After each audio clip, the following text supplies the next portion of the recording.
Kejutan ini semuanya serba tiba-tiba. Dan firman Tuhan sudah mengatakan bahwa segala sesuatu akan digoncangkan. Tentang berakhirnya pandemi ini tidak ada seorang pun yang tahu. Kita tidak bisa memaksa Tuhan harus menghentikan sekarang juga. Tapi kita harus yakin, saudaraku, bahwa sebagaimana firman Tuhan katakan bahwa Dia membuat segala sesuatu indah pada waktunya. Tuhan mau kita belajar percaya bahwa di tengah-tengah situasi yang sulit, Tuhan adalah Tuhan yang tetap pegang kendali atas kehidupan kita. Apapun keadaan yang terjadi, Tuhan Yesus ada bersama dengan kita. Tuhan yang pernah menolong kita di waktu yang lalu adalah Tuhan yang sama yang menolong kita di hari ini. Hasil akhir bukan di tangan corona. Hasil akhir tetap di tangan Yesus Kristus. Dialah Tuhan yang berdaulat. Dialah Tuhan yang tetap pegang kendali atas kehidupan kita. 2021, saya yakin akan menjadi tahun percepatan, di mana doa-doa kita akan dijawab 2 kali lipat dari sebelumnya. Mujizat akan terjadi 2 kali lipat dari sebelumnya. Pemulihan akan terjadi 2 kali lipat dari sebelumnya. Dan juga berkat-berkat akan mengalir 2 kali lipat dari sebelumnya. Year of Acceleration.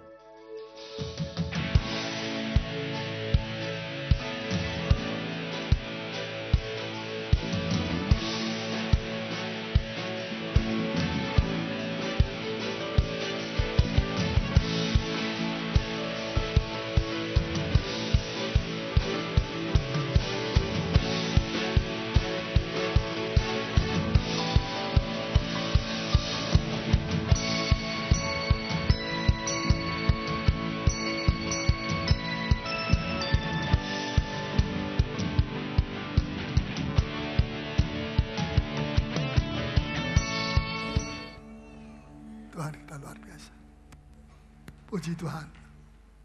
Mari kita akan melanjutkan siapa yang boleh masuk dalam langit dan bumi yang baru. Hari ini saya mau berbicara tentang pengampunan.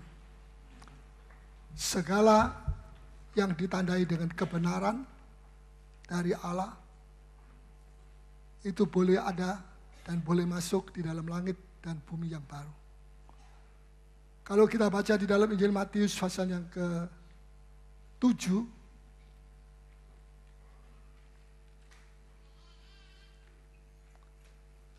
Matius pasal yang ke-7,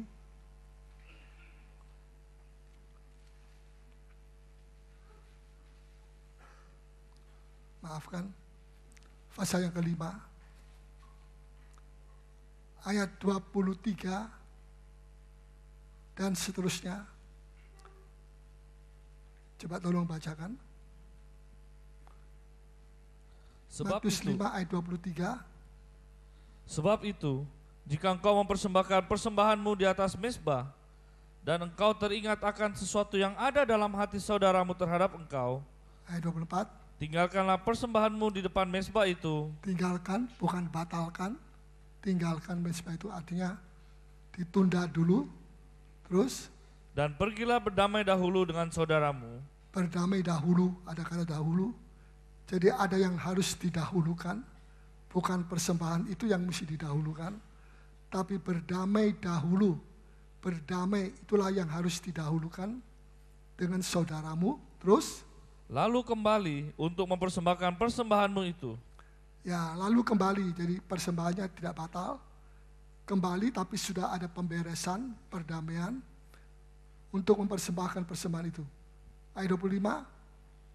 Segeralah berdamai dengan lawanmu selama engkau bersama-sama dengan dia di tengah jalan. Segera, itu kata segeralah. Jadi berdamai itu tidak bisa di-cancel sebenarnya atau di-delay, tapi segera harus kita lakukan. Kalau berdamai itu bukan suatu kebenaran yang penting, tidak akan dikatakan oleh Tuhan segeralah berdamai. Perdamaian itu tidak boleh nomor 2, nomor 3, nomor 10, nomor 100, segeralah berdamai. Sebab kerajaan surga terdiri atas kebenaran, damai, sukacita. Ya. Saya tidak bermaksud menjelaskan lebih dulu Matius pasal 5. Tapi saya mau berbicara dari Injil Matius yang lain, pasal yang lain. Mari kita mau baca di dalam Lukas 17. Sebelum kita kembali nanti kepada Matius. Lukas 17 ayat 4.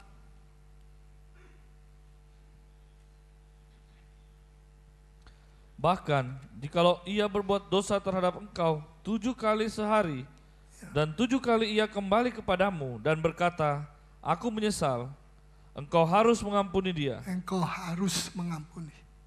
Jadi pengampunan itu harus atau terserah sama saudara? Harus. Artinya ini adalah perintah dari Tuhan. Dan kalau pengampunan ini, perdamaian ini melalui pengampunan, belum diselesaikan, ibadah orang itu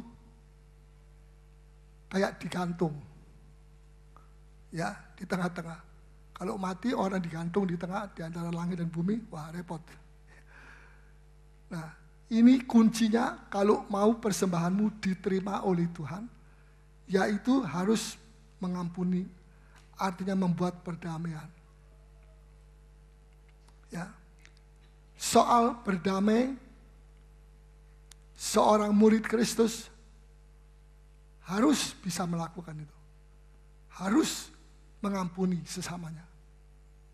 Soal pengampunan, itu harus. Tapi masalahnya di sini, Petrus tanya sama Tuhan, berapa kali mengampuni orang itu seumur hidup kita? Bukan soalnya meminta pengampunan, tetapi berapa kali? 7 kali seumur hidup, sepanjang hidup saudara mungkin 70 tahun, 80 tahun, saudara hitung-hitung 7 kali cukup orang itu minta ampun sama saya. Ya. Tetapi Tuhan bilang belum cukup. 70 kali 7 kali. Petrus merasa sudah begitu banyak saya mengampuni orang itu, 7 kali. Dalam usia saya ini. Tapi Tuhan bilang, belum Petrus. Belum, bukan 7 kali, tetapi 70 kali 7 kali. Sifat manusia adalah suka menghitung-hitung. Hitung-hitung berkat, ya. Siapa di sini yang tidak mau hitung berkat? Hitung berkatmu satu-satu. Siapa yang suka hitung kerugiannya? Coba angkat tangan. Makanya rugi terus sebab dihitung terus ruginya. Ya, sifat manusia suka menghitung-hitung bukan cuma berkat, tapi kesalahan sesama. Nah, ini sifat yang tidak baik. Selalu ingat kesalahan orang itu, walaupun sudah 10 tahun atau 20 tahun yang lalu. Itu kurang baik. Ya, lupakan semua, hitung perkara-perkara kasih karunia Tuhan, hitung berkat saudara satu persatu, tapi jangan menghitung kesalahan orang lain. Kalau kita masih selalu menghitung-hitung, itu berarti kita belum berdamai dengan Allah dan dengan sesama. Lain dari itu ada juga orang mau memberikan pengampunan, tapi pakai syarat. Ya, manusia suka memberi syarat kalau mengampuni. Ya, sering saya dengar, kalau Anda berubah, saya baru akan maafkan Anda. Wah, kalau Tuhan kasih syarat begitu repot. Ya, andai kata Tuhan beri syarat itu, tidak ada orang yang bisa menerima pengampunan dari Tuhan. Sebab bagaimana seseorang itu bisa berubah sebelum menerima pengampunan dari Tuhan? Betul atau tidak? Kita berubah setelah kita menerima pengampunan daripada Tuhan. Tapi Tuhan bilang, tidak, saya tidak mau mengampuni sebelum kamu berubah. Dari mana dia bisa berubah? Hanya dari kasih karunia Tuhan. Hanya dari pengampunan yang Tuhan cecerkan darahnya dari atas kayu salib. Nah, sebab itu syukur kita punya Tuhan yang tidak memberi syarat. Tapi tidak berarti kita bermain-main dengan pengampunan Tuhan. Ya. Saudara, bagi Petrus 7 kali mengampuni dosa itu sudah banyak. Tapi bagi Tuhan, itu belum apa-apa. Belum apa-apa. Katakan kiri kanan, belum apa-apa. Apa-apa-apa. Jadi saudara perhatikan corak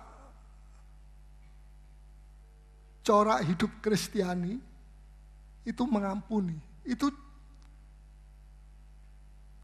warnanya kehidupan seorang Kristen. Itu adalah mengampuni. Ya. Warna hidup dari orang duniawi, orang fasik, itu penuh kebencian, dendam. Bahkan di antara suami istri juga bisa terjadi hal seperti itu. Coba kita mau baca Kejadian 4 ayat 23 sampai dengan 24. Kejadian 4 ayat 23 sampai dengan 24.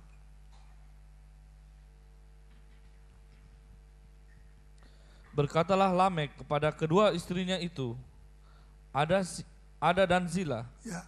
dengarkanlah suaraku, hai istri-istri Lamek, pasanglah telingamu kepada perkataanku ini. Aku telah membunuh seorang laki-laki karena ia melukai aku. Ya, hanya karena dia melukai Lameh bunuh orang laki-laki itu. Kejam. Ya, terus? Membunuh seorang muda karena ia memukul aku sampai bengkak. Ya, hanya dipukul sampai bengkak, dia bunuh orang muda itu. Terus?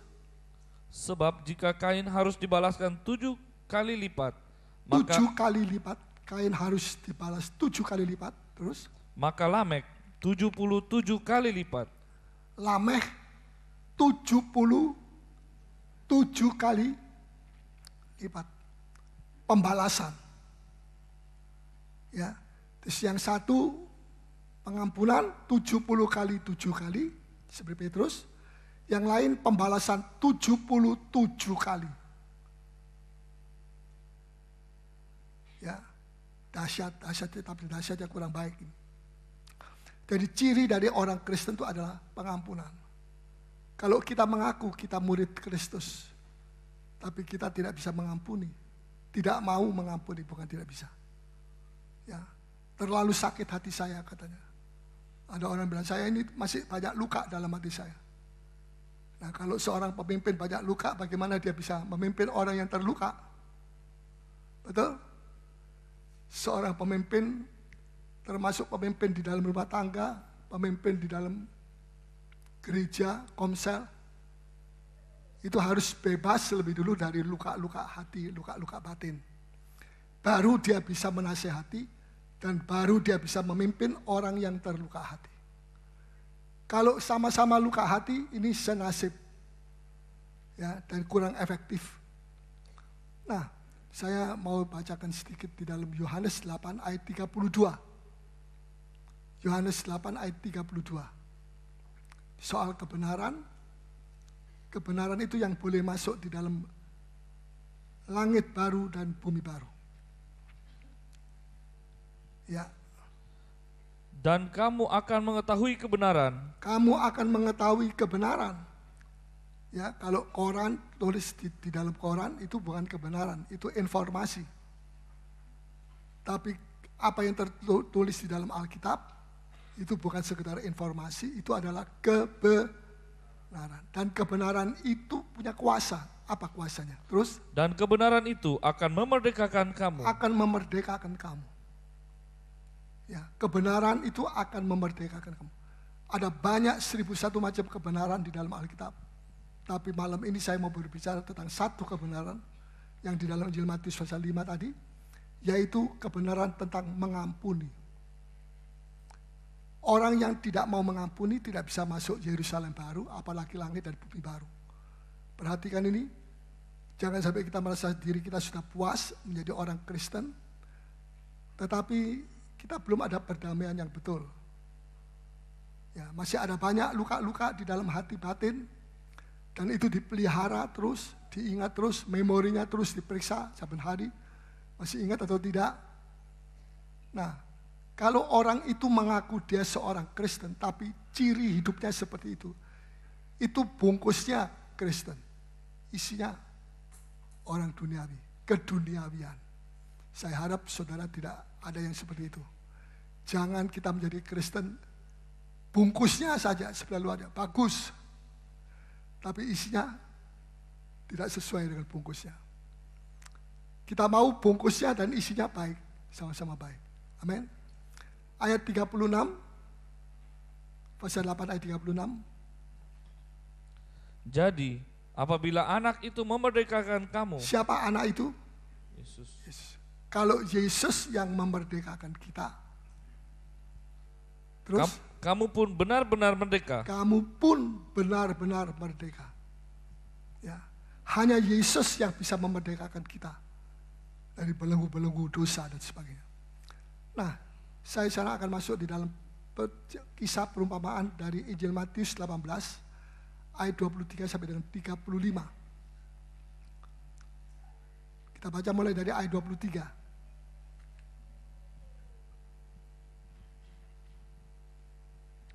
Sebab hal kerajaan sorga seumpama seorang raja yang hendak mengadakan perhitungan dengan hamba-hambanya. Mengadakan perhitungan dengan hamba-hambanya. Terus? Setelah ia mulai mengadakan perhitungan itu, dihadapkanlah kepadanya seorang yang berhutang 10.000 talenta. Tetapi karena orang itu tidak mampu melunaskan hutangnya, raja itu memerintahkan supaya ia dijual beserta anak istrinya dan segala miliknya untuk membayar hutangnya. Zaman dulu dibayar dengan anak-anak istrinya dan sebagainya sebagai pembayar hutang. Terus? Maka sujudlah hamba itu menyembah dia, katanya. Sujud, hamba itu sujud, dan merendahkan diri, menyembah dia, katanya. Terus? Sabarlah dahulu, segala hutangku akan kulunaskan. Sabarlah dahulu, segala hutangku akan lunaskan. Terus?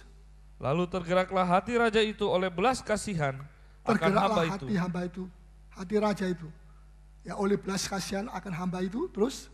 Sehingga ia membebaskannya dan menghapuskan hutangnya. Dia membebaskan. Sampai di sini lebih dulu, ayat 27. Setelah kita melihat betapa pentingnya hal pengampunan, sangat penting sekali. Hal pengampunan, perdamaian itu bukan soal suka atau tidak suka. Saya tidak suka itu. Ini perintah daripada Tuhan.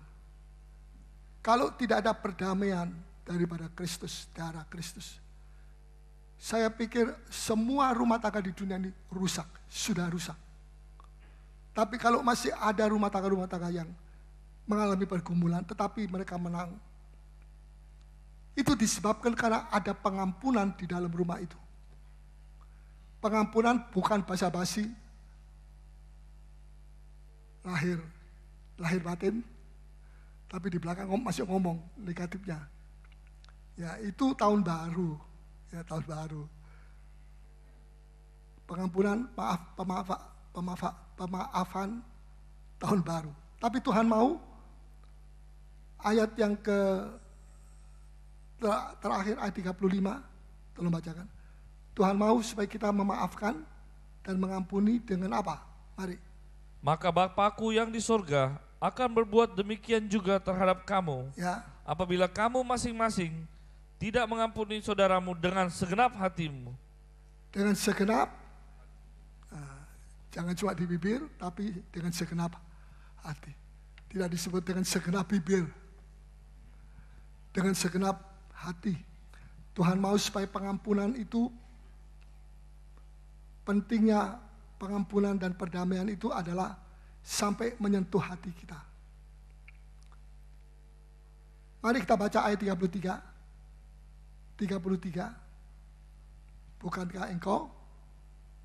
Bukankah engkau pun harus mengasihani kawanmu? Harus, kata harus itu berarti apa? Harus ya harus. Tidak bisa ditunda, harus perintah. Jadi soal pengampunan itu, pemaafan itu, perdamaian itu adalah soal perintah dari Tuhan. Kalau perintah itu tidak dilaksanakan ada sanksi. Kalau sanksi dari manusia masih lumayan, kalau dari Allah kodong. Tuhan mau supaya roh pengampunan itu ada di dalam, bukan cuma dalam hati kita, juga di dalam rumah tangga kita dalam pernikahan kita dan sebagainya. Sebab itu yang Tuhan minta. Bukan soal suka atau tidak suka. Ini yang pertama. Yang kedua, tadi kita sudah baca, raja itu minta membuat perhitungan dalam ayat 24. Setelah ia mulai mengadakan perhitungan, dihadapkanlah kepadanya seorang yang berhutang 10.000 talenta. Ayat 23 juga mengadakan perhitungan dengan hamba-hambanya. Saudara, perhitungan ini tidak bisa lari. Kita tidak bisa lari dari perhitungan kepada Tuhan. Kita bisa menghindari perhitungan manusia melawan kita, tapi kita tidak bisa menghindari perhitungan yang dibuat oleh Allah kepada kita. Itu berarti Tuhan sedang berurusan dengan manusia, dan manusia tidak bisa menghindar dari perhitungan itu. Seringkali saya dengar orang bilang begini, lihat itu orang dunia, kok jaya, hidupnya begini, tapi kok subur, makmur, semuanya pakai ur. Kayaknya Tuhan itu ada atau tidak ya? Nah, ini orang mulai berbuat dosa dengan lidahnya. Kayaknya Tuhan itu lagi tidur atau bangun. Aju tak aju atau memang dia tidak tahu. Kelihatannya Tuhan itu seperti tidak peduli atau bagaimana.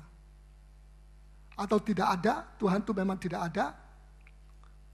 Allah bukannya tidur. Allah bukannya aju tak aju melihat dosa bertambah-tambah di atas muka bumi. Allah bukannya tidak peduli. Allah peduli terhadap segala sesuatu yang terjadi di atas muka bumi. Dan bukannya Tuhan itu tidak ada. Tuhan itu ada. Tapi Tuhan itu juga sabar. Bisa mengerti? Kenapa dia sabar? Kalau dia tidak sabar, kita semua sudah disikat habis. Tidak ada manusia. Dosa akan terus bertambah-tambah. Tapi kebenaran, kekudusan akan terus juga bertambah-tambah. Tidak akan kalah. Nah, sampai Tuhan itu memberi waktu. Sampai manusia bertobat atau tidak. Ada batasnya. Kalau sampai di situ manusia tetap tidak mau bertobat, maka Tuhan datang kepada orang itu dan mengadakan perhitungan. Bisa mengerti? Nah, perhitungan itu,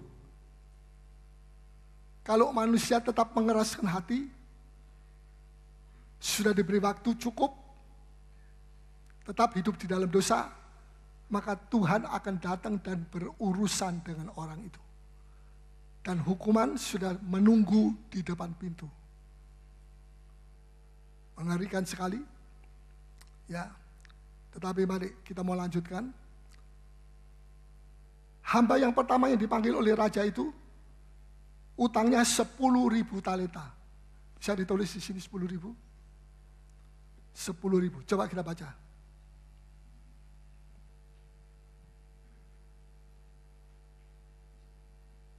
Ayat 24. Setelah ia mulai mengadakan perhitungan itu, dihadapkanlah kepadanya seorang yang berhutang 10.000 talenta. 10.000 talenta. 1 talenta itu sama dengan 6.000 dinar. Kalau saya lihat di bagian belakang, dalam Alkitab saudara bisa menemukan, cari huruf T. Sesudah Wahyu ya. Huruf T, talenta. Cari talenta. Yang paling bawah yaitu jumlah uang yang besar ini, nilainya yaitu 6.000 dinar. Jadi 1 talenta itu sama dengan 6.000 dinar. Dinar itu mata uang Israel. Kita tidak pakai dinar, kita pakai rupiah. 10.000 talenta itu banyak atau sedikit? Kalau dikali 6.000, jadi berapa dinar?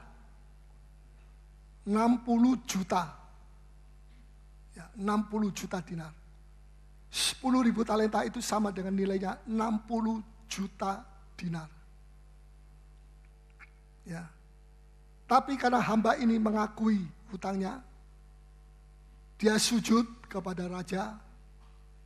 Dia minta sabar sedikit, Tuan Raja.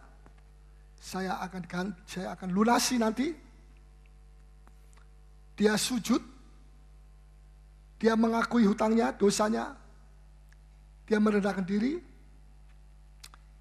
Sikap itu adalah sikap yang baik. Dan karena sikap itu, raja jatuh belas kasih kepada hambanya yang utang 10.000 talenta ini. Jadi hamba itu tidak jadi dimasukkan penjara dengan istrinya dan anak-anaknya. Dibebaskan, bukan dilunasi tapi dibebaskan, dimerdekakan. Tidak usah masuk di dalam penjara. Dia sudah mengakui. Nah, kalau raja itu membebaskan hutang daripada hamba ini, itu karena raja itu tahu bahwa dia tidak bisa melunasi. Bagaimana hamba itu hidupnya cuma 1 dinar, upahnya cuma 1 dinar sehari. Saya bingung kalau dijumlah 1 dinar dalam 1 tahun 300 hari kerja dikurangi 52 minggu, hari minggu. Betul? Jadi kurang lebih 300 hari kerja. Betul apa tidak? Betul? Ya, 300 hari kerja kali 60 juta hari dibagi 300 hari kerja sama dengan dia harus bekerja 200.000 tahun. 200.000 tahun. Coba katakan sama-sama. 200. Bayangkan saja. Siapa di sini yang bisa umur 200? 200 menit. Ya. Misalnya saja, hamba itu saat itu usianya sudah 40 tahun. Nanti kira-kira dia mati umur 80 tahun. Jadi masih ada tersisa dia bisa kerja untuk bayar melunasi. Berapa tahun? 40 tahun. Bayangkan 40 tahun dari 200.000 tahun. Betul atau tidak?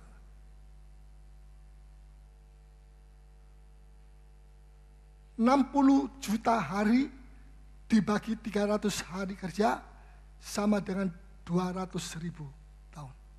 Betul? 200.000 tahun. Dia mesti bekerja 200.000 tahun baru bisa lunas. Sekarang dia sudah umur 40 tahun. Sisanya taruh kata 40 tahun lagi. Dia masih bisa kerja. Nah, 40 tahun, 200.000 tahun dikurangi 40 tahun itu berapa? 199.960. Dikeluarkan 40. 200.000 ditarik 40 jadi 1.960 tahun. Anak cucunya sampai turunan yang keberapa saya tidak tahu. Bisa hidup seperti 199.960 tahun. Sampai bukan cuma dia tidak bisa melunasi. Karena usianya yang begitu pendek. Ya. Tetapi anak cucunya juga tidak bisa melunasi. Betul? Taruh kata dia punya anak cucu sampai turunan ke 25. 25. Berapa tahun itu? Berapa hari kerja? Sedangkan itu 60 juta dinar dia mesti bayar kembali. Bisakah manusia menyelesaikan sendiri? Melunasi hutang piutang dosa? Tidak. Begitu besar dosa kita. Mungkin ada orang yang baru, oh kalau begitu baru sekarang dia sadar, betapa besar dosa kita, pemberontakan kita terhadap Allah. Ya, anak cucu kita pun tidak bisa melunasi. Sebab itu 2000 tahun yang lalu Bapak mengutus siapa? Yesus, putranya yang tunggal. 2000 tahun yang lalu untuk membebaskan kita, memerdekakan kita, batin kita, jiwa kita, roh kita, tubuh kita dari segala yang fana. Coba kita baca lagi sekali Yohanes 8 ayat 36. Ya. Ini ayat bagus sekali.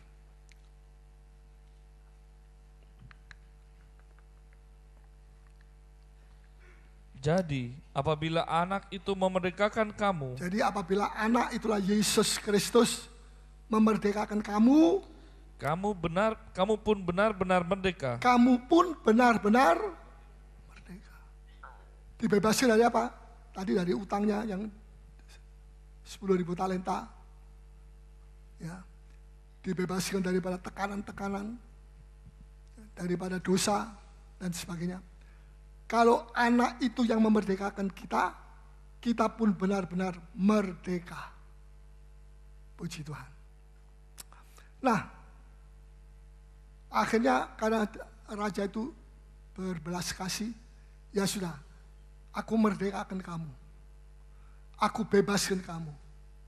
Karena kamu minta ampun kepada aku. Pengampunan itu melahirkan kemerdekaan. Pembebasan.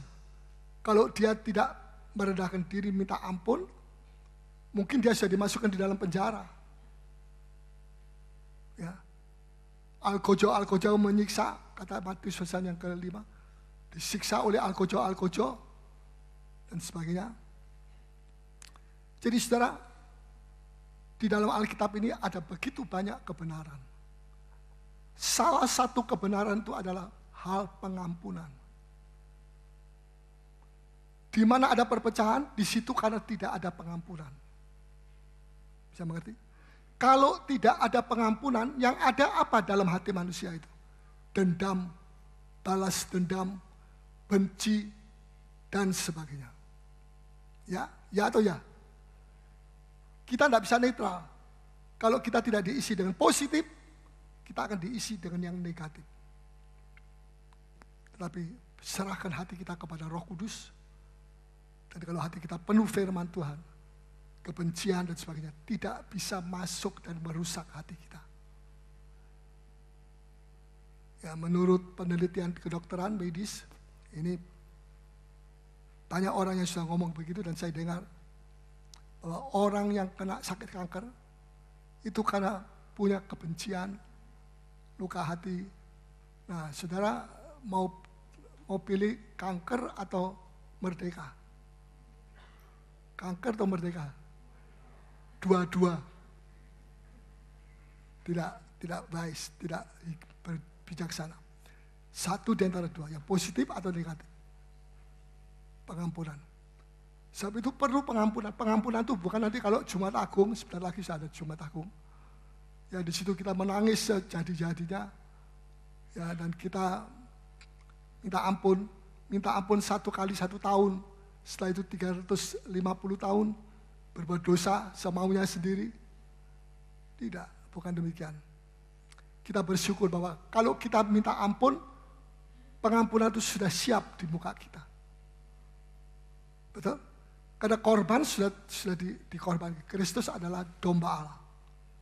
Ya. Nah, kemerdekaan itu kita mesti pertahankan. Supaya pekerjaan kematian dan kebangkitan Kristus, supaya pengorbanan Kristus di atas kayu salib itu tidak mubazir, tidak kita hargai, kita harus menghargai. Menghargai salibnya Tuhan itu bukan berarti sudah mesti pulang nanti bikin salib dari kayu 10 cm atau 20 cm, ya, jalan dengan, bukan begitu. Itu baru sebelah luar. Yang penting sebelah dalam. Disentuh oleh darahnya Tuhan. Dan akan ada perubahan. Betul? Hidup kita akan ada perubahan. Kalau tidak, bagaimana kita bisa berubah? Kalau tidak ada pengampunan yang kita terima dari Tuhan. Betul? Saudara, saya mau lanjut. Nah, sekarang babak yang kedua.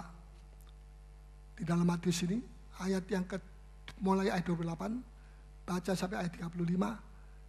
Hamba ini yang sudah dibebaskan oleh raja, punya teman hamba yang lain, yang punya utang sama dia sebesar 100 dinar. Banyak atau sedikit?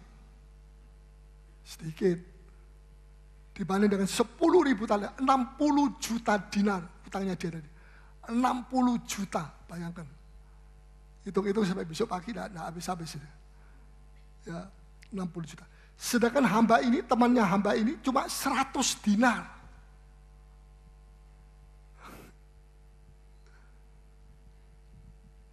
Waktu dia sudah dilunasi, yang 10.000 talenta ini, 60 juta dinar. Dia keluar, dia ketemu dengan temannya ini yang utang 100 dinar. Coba kita baca ayat yang ke-28. Tetapi ketika hamba itu keluar, ia bertemu dengan seorang hamba lain yang berhutang 100 dinar kepadanya. Ya, 100 dinar. Terus? Ia menangkap dan mencekik kawannya itu. Katanya, dia menangkap, ditangkap. Salahkah menangkap orang yang demikian? Tidak, nanti saya akan jelaskan. Dan mencekik, dan katanya, bayar utangmu. Ayat 29. Maka sujudlah kawannya itu dan memohon kepadanya, sabarlah dahulu, ya, hutangku itu akan kulunaskan. Tetapi ia menolak dan menyerahkan kawannya itu ke dalam penjara sampai dilunaskannya hutangnya. Ya, terus? Melihat itu, kawan-kawannya yang lain sangat sedih, lalu menyampaikan segala yang terjadi kepada tuan mereka. Ya, terus? Raja itu menyuruh memanggil orang itu dan berkata kepadanya, ya, hai hamba yang jahat. Nah, sekarang dapat namanya ditambah. Hamba, tadinya hamba. Sekarang hamba yang, kenapa dia bisa jadi hamba yang jahat? Sudah diampuni, ya, dosanya sudah diampuni. Kok sekarang dikatakan dia hamba yang jahat? Hanya karena dia memasukkan temannya ini yang utang 100 dinar saja kepada dirinya ke dalam penjara. Perbuatan itu adalah jahat di mata raja. Kenapa? Karena dia sudah dilunasi hutangnya. Betul? Sama sekali tidak ada setengah sen pun tersisa. Begitu sempurna pengampunan Tuhan itu. Tapi sekarang dia menghadapi teman yang tak berdaya, yang lebih miskin. Ya, yang utangnya cuma 100 dinar, bukan 100 talenta. 100 talenta itu banyak. 100 dinar. Dia masukkan temannya ini di dalam penjara. Kalau dia dimasukkan penjara oleh raja, kemudian dia juga memasukkan temannya ini di dalam penjara, sama-sama dalam penjara, win-win solution. Ya, betul? Saya ketawa tuh ngerti atau tidak? Ngerti, puji Tuhan. Tapi soalnya dia dibebaskan dari penjara dengan utang segunung tingginya. Lantas ketemu dengan teman yang lebih miskin mungkin daripada dia. Kemudian dia masukkan dalam penjara. Ini di mata raja, di mata Tuhan, ini jahat. Saya teringat di dalam Matius pasal 7. Pada akhir zaman nanti orang akan bilang, Tuhan, Tuhan, aku sudah mengusir setan demi nama Tuhan, aku sudah ini, sudah itu, dan sudah membuat mujizat. Tuhan bilang, aku tidak kenal kamu, hei pembuat kejahatan, hei pembuat kejahatan. Kejahatan apa? Dia tidak merampok, dia tidak mencuri, dia tidak membunuh. Tapi mengapa dikatakan hamba yang jahat? Aku tidak kenal kamu, hei hamba yang jahat. Nah ini, hamba yang jahat seperti ini juga termasuk jahat. Kecuali kalau dia dimasukkan penjara. Terus dia memasukkan juga temannya dalam penjara. Sama-sama. Tapi raja berbelas kasihan kepada dia. Dia sendiri tidak berbelas kasihan kepada teman yang lemah. Maka itu yang dinamakan jahat. Kalau raja itu diminta sabarlah Tuhan. Raja itu sabar. Bukan cuma sabar, dia merdekakan semua, dia lunasi semuanya. Tapi ini juga minta sabar sedikit Tuhan. Tidak bisa. Kau saya masukkan penjara. Ini namanya perbuatan jahat. Bisa nangkap? Jadi kalau Tuhan memperlakukan saudara dengan kasih karunia, saudara tidak bisa berbuat yang sama itu dengan kasih karunia Allah. Itu jahat. Kalau kita terima kasih karunia Tuhan begitu banyak, kita tidak bisa memberikan sedikit aja kasih karunia kepada dia. Itu namanya jahat. Coba kita baca terus ayat berapa? Ayat 30? 32. Raja itu menyuruh memanggil orang itu dan berkata kepadanya, "Hai hamba yang jahat." Nah, tiba-tiba dia mendapat predikat sebagai hamba yang jahat. Kenapa? Sebelum dia dibebaskan dari hutangnya, dia tidak disebut hamba yang jahat. Hamba saja. Sesudah dibebaskan, dimerdekakan dari penjara. Lalu memasukkan temannya di dalam penjara. Barulah itu disebut hamba yang jahat. Terus seluruh hutangmu? Seluruh hutangmu telah kuhapuskan karena engkau memohonkannya kepadaku. Seluruh hutangku, seluruh, bayangkan. Tuhan tidak bilang yang satu ini biar tetap tinggal saja di dalam hatinya orang itu. Ya, supaya ini itu dan sebagainya. Seluruh hutangmu. Jadi Tuhan tuh kalau mengampuni tidak separuh-separuh. Segenap hati. Dia ampuni sama sekali, dia hutangnya, seluruh hutangnya dihapus. Karena engkau memohonkannya kepadaku. Karena engkau hamba memohon kepada raja. Nah sekarang temannya memohon kepada dia. Sabar sedikit, persis. Minta sabar dulu. Segala hutangku akan kulunaskan. Dia bilang, tidak bisa. Ini jahat. Jadi hati-hati saudara. Tuhan itu begitu baik. Tapi tidak asal kita hidup menikmati kebaikan Tuhan. Sambil menikmati kebaikan Tuhan, Tuhan mau tahu bagaimana sikap kita terhadap sesama manusia. Sesama tetangga, suami istri sesama suami istri. Bagaimana sikap kita? Apakah sama dengan apa yang Tuhan telah bersikap terhadap kita? Dia pemaaf. Tidak berarti kemudian karena kita melihat Tuhan pemaaf, kemudian kita bermain-main dengan dosa. Tidak. Justru kita mesti berhati-hati, jangan sampai kita melukai hati daripada Tuhan yang sudah mengorbankan seluruh tubuh, jiwa, dan rohnya. Nah, Tuhan mau supaya apa yang kita lakukan terhadap sesama kita itu sama dengan apa yang raja itu memperlakukan kita. Bisa tangkap? Mari kita mau simak lebih lanjut ya. Coba ayat 28. Kita baca ayat 28 lagi sekali. Tetapi ketika hamba itu keluar, ia bertemu dengan seorang hamba lain yang berhutang 100 dinar kepadanya. Ia menangkap dan mencekik kawannya itu. Katanya, bayar hutangmu. Dia menangkap. Ini yang pertama. Masukkan penjara. Saya mau tanya, apakah salah kalau si A punya utang dengan si B 1M misalnya. Dan sudah 10 tahun tidak pernah dicicil. Lantas si B serahkan kepada polisi polisi ambil, masuk ke dalam penjara, tahanan sementara di situ atau bagaimana? Salah atau tidak tindakan itu? Salah atau tidak?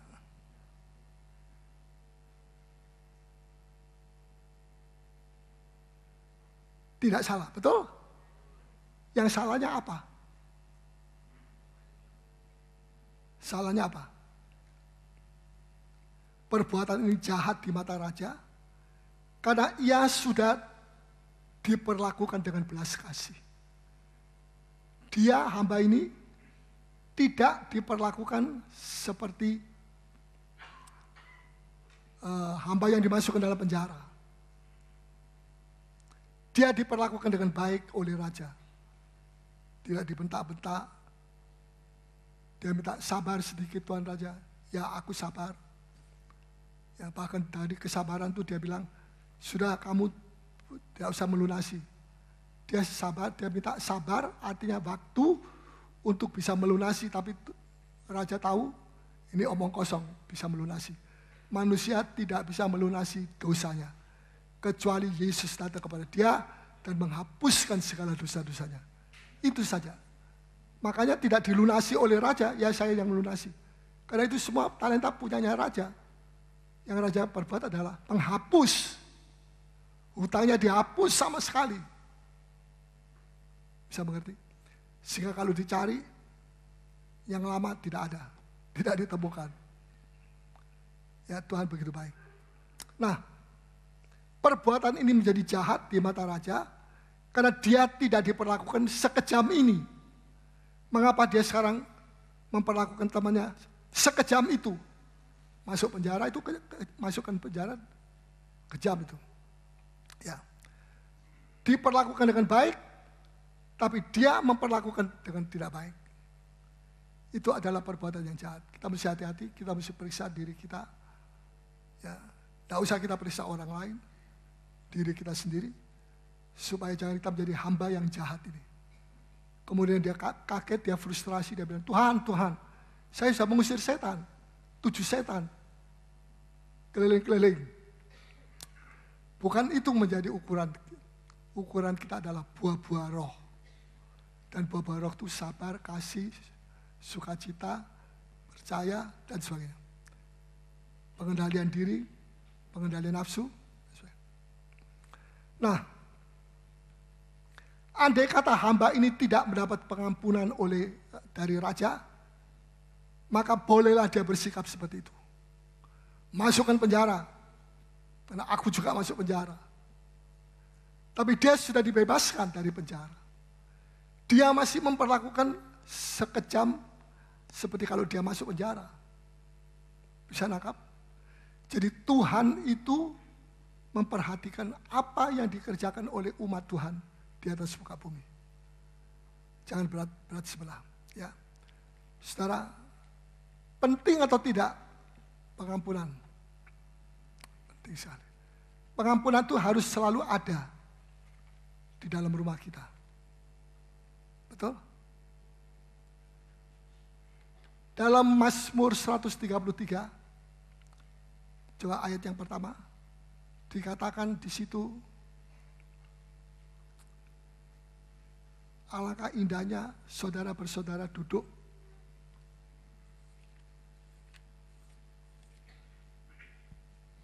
Mazmur 133. Sungguh alangkah baiknya dan indahnya. Alangkah baiknya, alangkah indahnya. Terus? Apabila saudara-saudara diam bersama dengan rukun. Bersama-sama dengan rukun. Ya, saudara-saudara diam bersama dengan rukun. Kalau saudara bersaudara saja mesti rukun, apalagi suami istri. Saya mau tanya, mana lebih dekat? Saudara dengan saudara atau suami dan istri?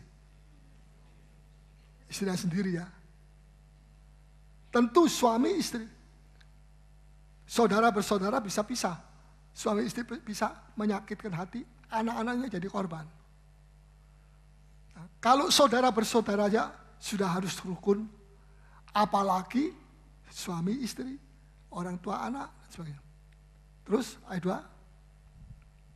Seperti minyak yang baik di atas kepala meleleh ke janggut. Seperti minyak urapan. Ya, terus Yang meleleh ke janggut Harun dan ke leher jubahnya. meleleh ke janggutnya siapa? Musa. Harun. Saya mau tanya, kenapa kok Harun yang disebut di sini?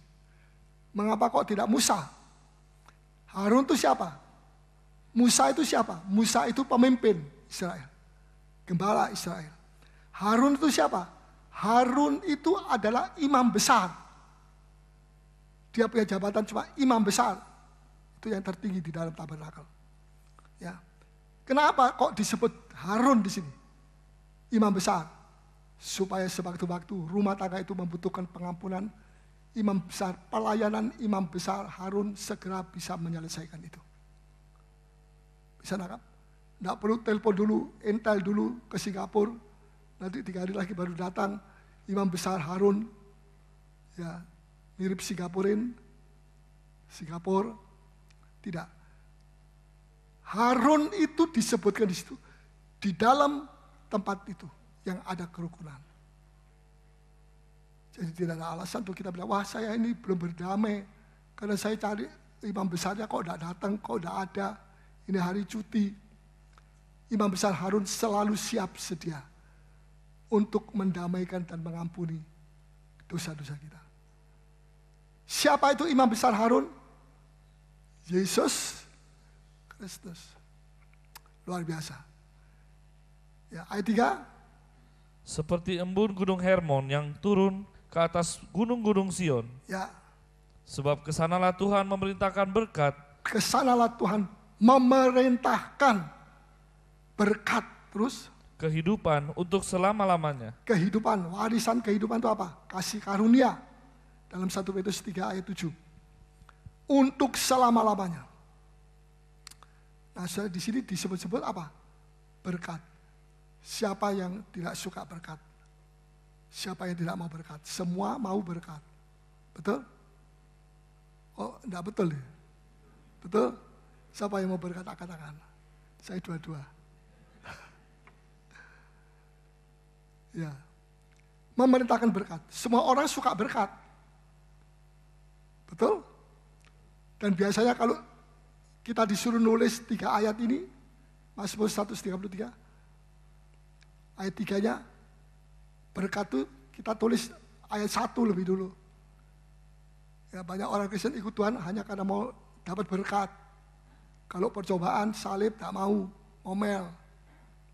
Kapan kita bisa bertumbuh? Ya.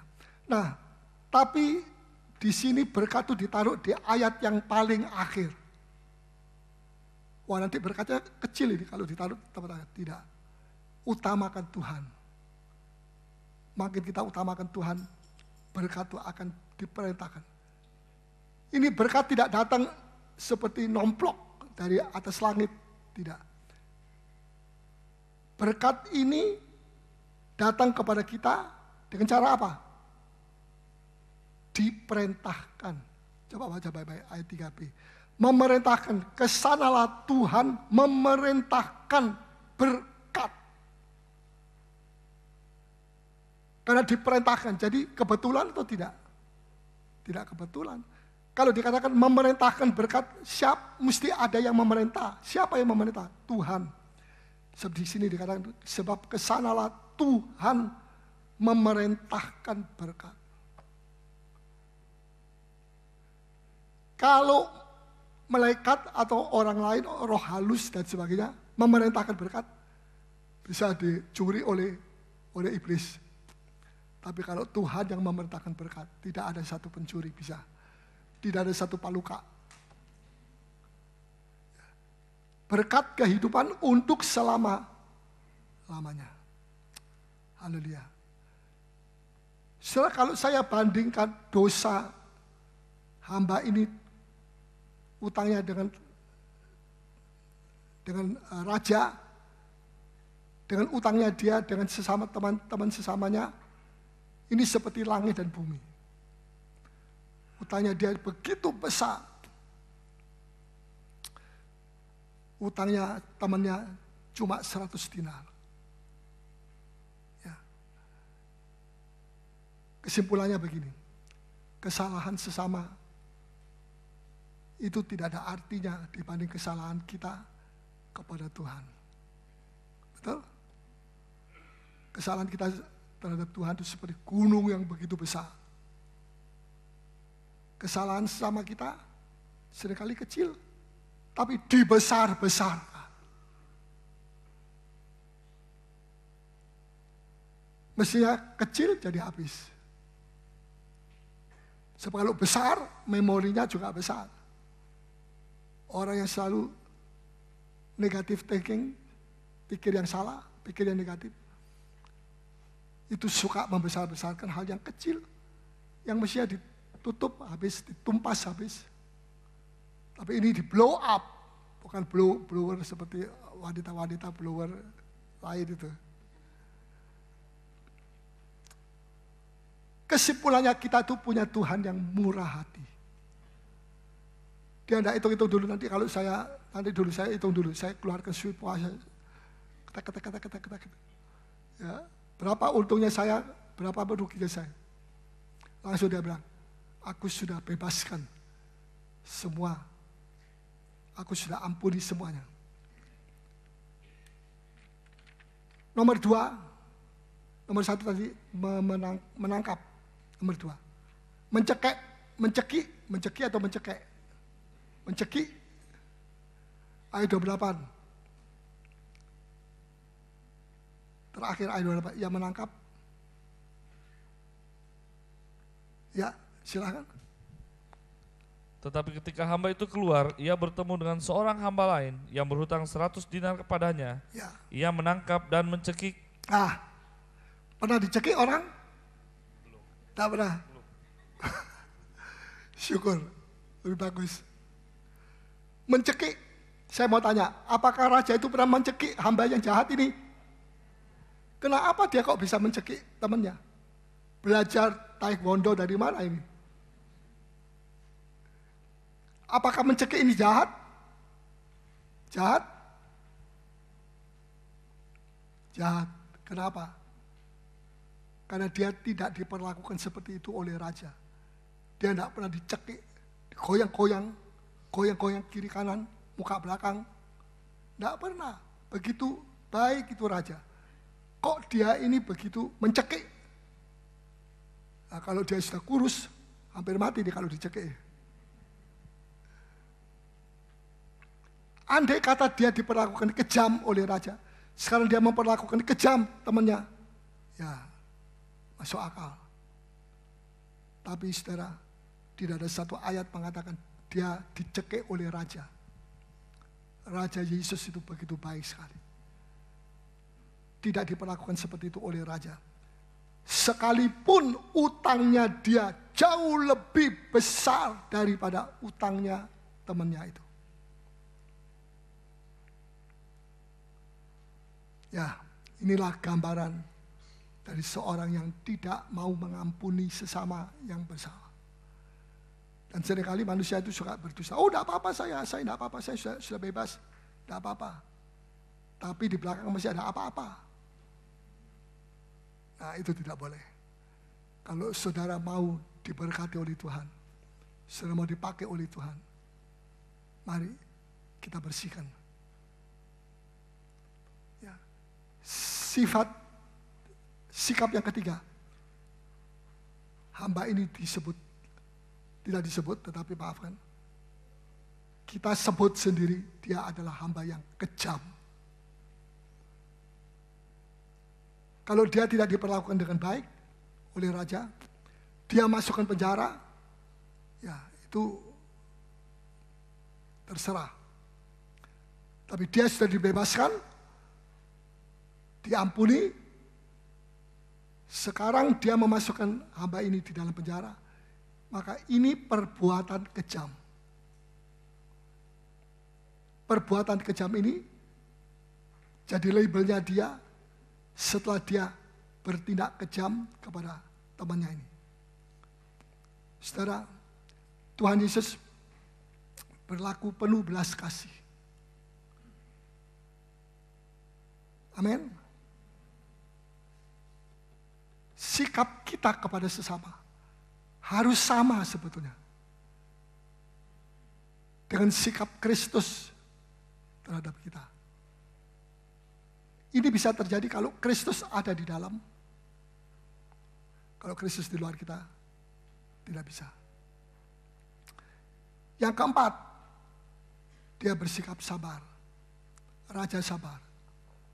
Hamba ini minta tolong Tuan Raja, sabar sedikit. Ya, aku sabar. Buktinya dia tidak dimasukkan penjara. Tapi sekarang dia memasukkan temannya dalam penjara. Ini kejam atau tidak? Ini sabar atau tidak? Tidak sabar. Kita tidak dituntut untuk sabar terhadap sesama. Kalau Tuhan tidak sabar terhadap kita. Ya, saya juga tidak sabar. Karena Tuhan tidak sabar sama saya. Tapi kita tidak bisa bertindak seperti itu. Karena Tuhan sabar terhadap kita. Betul? Oh, saya mau semau sendiri. Tidak bisa. Karena engkau sudah terikat dengan apa yang disebut sabar. Kesabaran dari Raja itu. Dan karena kita sudah diperlakukan sabar, sesabar-sabarnya, maka sekarang kita juga harus memperlakukan sesama dengan kesabaran. Amin. Nah,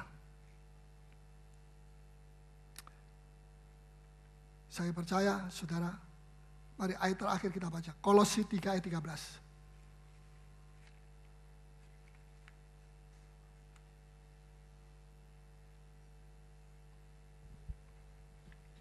Kolose 3 ayat 13. Sabarlah kamu seorang terhadap yang lain. Sabarlah kamu seorang terhadap yang lain. Sabar. Terus? Dan ampunilah seorang akan yang lain. Nah, habis sabar suruh mengampuni. Persis seperti tadi dalam Injil Matius. Terus? Apabila yang seorang menaruh dendam terhadap yang lain. Ya. Dendam itu tidak bisa lama tinggal dalam hati saudara, jika di dalam hati Anda ada roh mengampuni.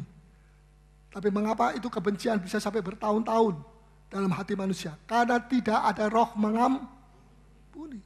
Dan dia akan menguasai, dia memenuhi, makin lama makin memenuhi, makin penuh, hati saudara makin penuh dengan dendam, kebencian. Nah, dan ini walaupun sebelah luarnya dia Kristen, sebelah luarnya saja. Dalamnya tidak. Tuhan mau supaya kita disucikan. Mulai dari dalam sampai keluar. Bukan dari luar ke dalam. Dari dalam keluar. Amin. Terus? Sama seperti Tuhan telah mengampuni kamu. Ya, sama seperti Tuhan. Jadi kalau saudara mengampuni sesama saudara, itu saudara meniru sikap dari siapa? Tuhan. Seringkali kita menyanyi, saya ingin jadi seperti Tuhan. Aku ingin jadi